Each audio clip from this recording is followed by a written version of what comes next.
আজ সোমবার 29শে পৌষ 2024 সালের 15ই জানুয়ারি। বৃশ্চিক রাশি, বৃশ্চিক লগ্ন, স্করপিয়ান সাইন জাতক জাতিকাদের আজকের দিনটি কিন্তু এক প্রকার বেশ কাটতে চলেছে।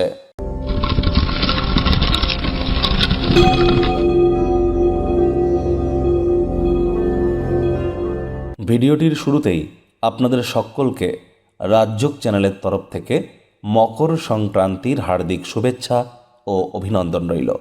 যাদের জন্মছকে সূর্য দুর্বল আছে তাদেরকে বলবো, আজ গঙ্গায় স্নান করুন। তামার বা পিতলের ঘটিতে জল, গঙ্গা জল, কালো তিল, লাল রঙের পুষ্প নিয়ে সূর্যদেবের উদ্দেশ্যে সূর্যের প্রণাম মন্ত্র অন্ততপক্ষে 7 বার জপ করে দিনটি শুরু করুন। অত্যন্ত উপকৃত হবেন।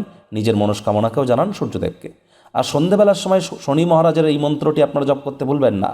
ওম নীলাঞ্জন চয়প্রক্ষং রবি সুতং মহাগ্রহম ছায়া গর্ভসম্ভূতং তং নমামি শনিশ্চরম। এটি জপ করুন। অন্ততপক্ষে 108 বার জপ করতে পারলে খুব ভালো হয়। আজ নিরামিষ খাদ্য খাবার খান, মদ মাংস খাবেন না, তামসিক জীবনযাপনের আশ্রয় নেবেন না। কোনো প্রকার গ্রহদোষ যদি থেকে থাকে এবং কোনো প্রকার পিতৃদোষ যদি থেকে থাকে সেটি কাটানোর জন্য আজকের দিনটি মোক্ষম একটি দিন। ভাগ্যমিটার আজ আপনাদের বলছে 8 আউট অফ 10 ভাগ্য আপনাদের অনুকূলেই থাকবে। তবে কর্মজীবন সম্পর্কে আপনাদেরকে একটু সাবধানতা অবলম্বন করেই চলতে হবে। শুভ সংখ্যা থাকছে আজ আপনাদের জন্য 4। শুভ রং থাকবে বাদামি এবং ধূসর। আজ কায়িক পরিশ্রম হলেও শরীর মনে সতেজতা এবং তরতাজাই কিন্তু আপনারা অনুভব করবেন। দীর্ঘদিনের পুরনো রোগশোক অসুস্থতা থেকে আজ মুক্তি পাওয়ার দিন, পরিত্রাণ পাওয়ার দিন। তবে যারা ট্যাক্সের ফাঁকি দেন, বড়সড় সমস্যায় কিন্তু পড়তেই পারেন। ইনকাম ট্যাক্স যদি ফাঁকি দিয়ে থাকেন বা ইন্স্যুরেন্স ওরিয়েন্টেড কোনো প্রিমিয়াম যদি সাবমিট না করে থাকেন, সমস্যা কিন্তু বৃদ্ধি পেতে পারে। আজ নতুন উদ্যোগ পরিকল্পনার পাশাপাশি নতুন নির্মাণ কার্যের শুরুয়াত তো করা যেতেই পারে, তবে তাড়াহুড়ো হটকারিতা একদমই কিন্তু নয়। যারা চাকরিজীবী আছেন, কর্মক্ষেত্রে অফিসটি কিন্তু প্রেম, বন্ধুত্ব, শত্রুতা বা কোনো সম্পর্ক করবার জায়গা নয়।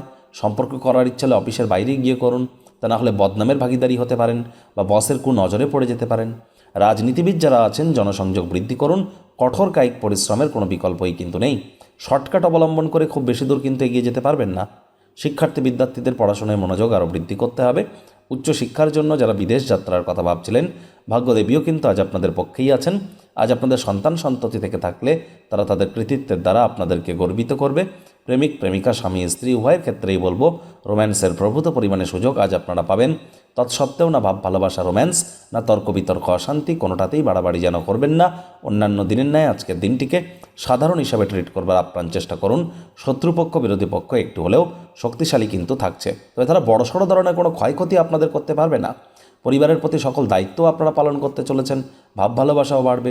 আজ কিন্তু আপনার উচিত যতটা সম্ভব সততার পথ অবলম্বন করে ইগো, অহংকার থেকে নিজেদেরকে দূরে সরিয়ে রেখে মানুষকে আপন করে নেওয়ার চিন্তাভাবনা। স্বার্থপরতা কিন্তু আপনাদেরকে আরও ক্ষতিগ্রস্ত করতে পারে।